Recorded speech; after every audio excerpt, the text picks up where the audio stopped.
Welcome to Facts TV News, where everything is true. YouTube blocks several monetization for some Russian channels.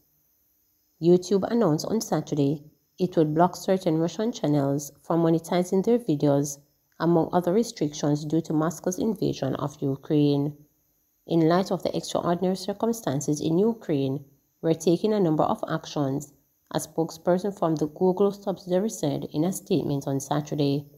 Our team have started to pause the ability for certain channels to monetize on YouTube, including RT's YouTube channels globally, the spokesperson said, referring to the Russian state-funded news outlet. YouTube channels earn money through ads that appear when users watch their videos. Facebook also announced on Friday it will ban Russian state media from running ads and monetizing through its platform. Nations around the globe issued board sanctions against Russian businesses, banks and officials after Moscow invaded Ukraine on Thursday. As always, our team are continuing to monitor closely for new developments, including evaluations, what any new sanctions and export control may mean for YouTube, the platform spokesperson stated. In addition to restricting monetization, YouTube added it would limit recommendations to some channels and is continuing to actively surface authoritative note content in Russia and Ukraine-related search results. Videos from RT and a number of other channels will also be restricted by the YouTube, the company stated. At the beginning of February, Germany banned RT, which prompted Russia to close the Moscow bureau of German media outlet. RT, created in 2005 under the name Russia Today, is regularly accused by Western authorities of contributing to disinformation. YouTube noted that over the past few days, it has removed hundreds of channels, including some for coordinated deceptive practices, the term the company uses for disinformation. 2 dead as gunmen wreak havoc in Trelawney.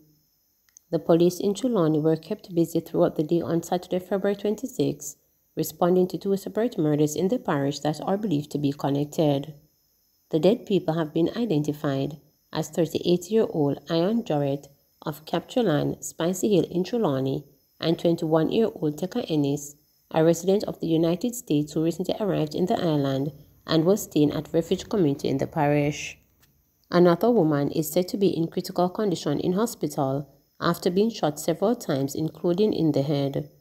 Reports are that early Saturday morning, Jarrett was fatally shot at his home. Residents alerted the police after hearing explosions, and Jarrett was later found suffering from gunshot wounds. Just a few hours later, about 12:25 p.m., Ennis and her daughter and a female friend were walking along a dirt track, the Refuge Community, when they were pounced upon by unknown assailants who shot both women several times. Ennis later died while her friend is currently in hospital. The child, it is said, managed to escape the attack and hid in bushes. She was later found and taken to the police by a community member. It is theorized that rift between rival scamming factions in the community may be the reason behind the killings. It is believed that an argument developed between men at a shop in the Spice Hill community on Friday night, resulting in the shootings. Firearm found in car trunk, 2 men in custody. A BMW motor car was intercepted and a firearm and several rounds of ammunition seized by a patrol team on Gore Terrace, Kingston 10 on Saturday, February 26. 2 men were taken into custody as a result of the seizure. Reports are that about 7:10 a.m., a police team observed a BMW motor car committing a traffic breach and signaled the driver to stop. The driver complied. He and his passenger were, however, behaving in a manner that arose suspicion of the officers. A search of the vehicle resulted in a 9mm Springfield pistol, along with 18 cartridges being found in a bag inside the car trunk. JDF Sergeant in Custody, fallen woman's death. A Jamaica Defense Force JDF Sergeant is now in police custody as a probe commenced into the killing of an unidentified woman on Caledonia Avenue, Kingston 5th, on Saturday, February 26 unfolds. The body of the woman appears to be in her late 30s, is about 5 feet 2 inches long, and has a skin tone that shows evidence of bleaching. It was clad in a black blouse, purple sweatpants, and 1 foot of black and red Nike sneakers. Reports from the St. Andrew Central detectives are that about 4:20 a.m., The Crossroads police responded to an assignment of a motor vehicle collision. On arrival of the team, a grey Honda Fit motor car was seen. A woman's body was protruding from the front passenger seat. She had multiple gunshot wounds. She was taken to hospital where she was pronounced dead. Investigations that follow reveal that the motor car belongs to a JDF Sergeant who is also a licensed firearm holder. He was located and taken into custody. Detectives say they are working diligently as the case progresses. Voice notes about Spanish Town kidnapping were lies, says senior cop. Police say an alleged incident in which a little girl claims she was kidnapped in Spanish Town St. Catherine never happened. 2 voice notes in which the girl said she was kidnapped were released on social media, prompting fear. In the voice notes, the girl sounded scared and seemed as if she was on the verge of tears. She whispered that she heard her kidnappers saying that they were going to take her to St. John's Road in the parish. Please, please, mommy, help me, she begged as one of the voice notes ended. But Crime Chief, Deputy Commissioner of Police, DCP Fitzbailey, said the child was being mischievous and the incident never happened. She was never kidnapped. She went away by herself, DCP Bailey reported. It's something that the police are actually dealing with, but she wasn't kidnapped. DCP Bailey said even though it has been discovered that the child was lying, she will be examined and police will have a talk with her.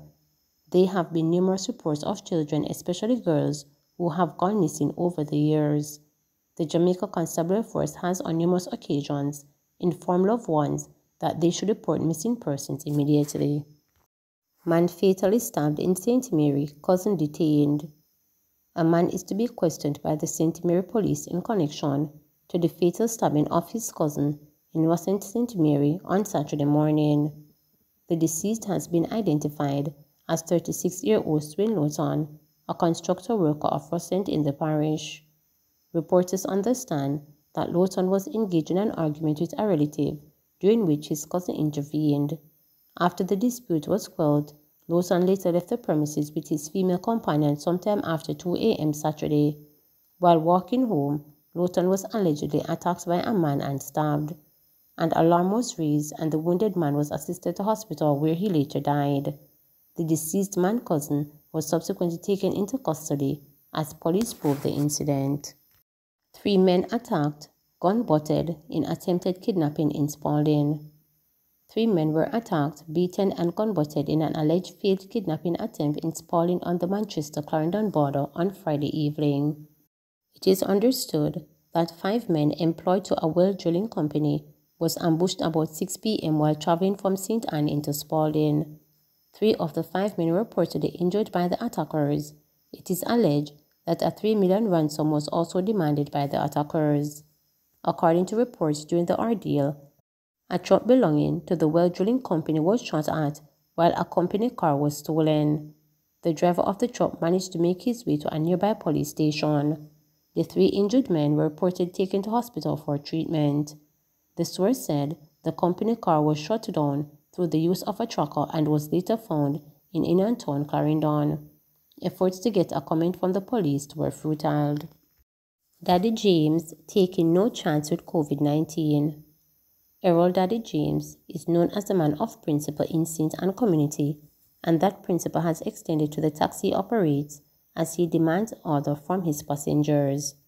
Planned the St. Anne's Bay to Ochore's Road, James is doing his part to stem the spread of COVID-19 by enforcing all the protocols implemented by the government in his taxi. Absolutely, no one can come into my car without being sanitized and without their mask. There are many other taxis on the road that don't require these protocols, but this is my car and I say what goes. I was born a man of principle and I'm going to die that way, James reported. He said while most passengers have been compliant, a few have tried to defy his rules. One man never have any mask and I told him that I was not taking him. Said he was going to pull me out of my car and beat me, said James. But I don't let that bother me because I have my customers who wait on me and don't go into any other car but mine because of my standards and because they say they have never seen any other driver doing what I do, added James. According to James, While other drivers may not see the importance to impose the COVID-19 protocols, he has lost a close friend to the virus and therefore, he will be at all costs make every effort to protect his family and himself. I have to keep myself as safe as possible, so that is why I try my very best to be careful with what I do. My friend died from COVID like 2 days after I saw him and he never showed any symptoms. When I got the call that he died, I was devastated. I cried for hours. He was my very close friend, so I said to myself I have to continue to take this thing even more serious because this thing is real, said James, who decided to become vaccinated after the death of his friend. I realize that this COVID thing is no joke and others should continue to take it seriously, advised James. I will be taking my booster shot soon and I will continue to keep up the standard until the Ministry of Health tell us to do otherwise, added James, who said he's always careful with his health. I have never feel like I have any form of COVID-19 symptoms and I couldn't tell when was the last time I got a cold because I eat healthy and take a lot of supplements.